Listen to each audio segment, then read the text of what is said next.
আমি চাই বাংলাদেশের সবাই যেন সুখে শান্তিতে থাকে, এটাই মার কাছে প্রার্থনা। সবাইকে শারদীয় শুভেচ্ছা। আমি মামা মামির সাথে প্রথমবার ঢাকায় রমনা কালীবাড়ি ঘুরতে এসেছি, আমার খুব ভালো লাগছে।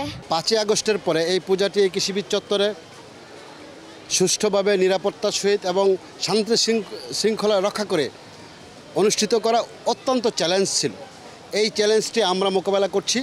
এই চ্যালেঞ্জটি জনাব ভারপ্রাপ্ত চেয়ারম্যান তারেক রহমানের নির্দেশনায় জাতীয়তাবাদী আদর্শের কৃষিবিদরা এটিকে একটি চ্যালেঞ্জ হিসেবে নিয়ে আপনারা দেখছেন খুবই আনন্দঘন পরিবেশে এই পূজাটি সমাপ্তির পথে।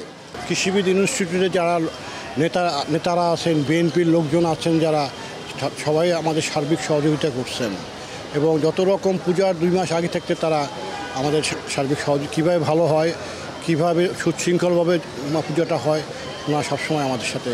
সবাইকে শারদীয় দুর্গাপূজার শুভেচ্ছা। আমি বাবা মার সাথে ঘুরতে এসেছি। আমি মার কাছে প্রার্থনা করি বাংলাদেশের সবাই যেন সুখে শান্তিতে থাকে।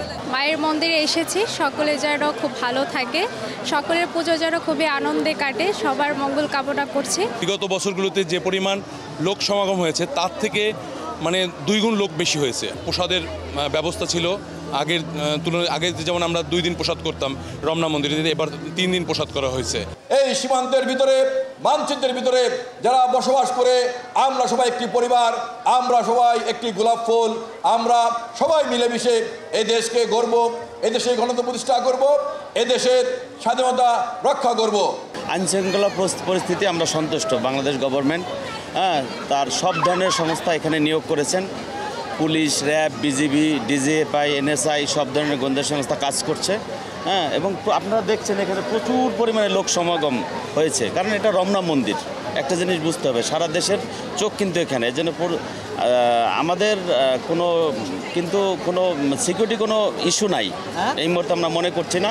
আমরা এ পর্যন্ত যে অনুষ্ঠানটি সম্পন্ন করেছি শারদীয় পূজা উপলক্ষে, কোথাও কোনো বিঘ্ন হয়নি এবং আশা করি সামনের আগামী দিন দশমী, বিজয়া দশমী পর্যন্ত আমরা ভালোভাবেই করতে পারবো।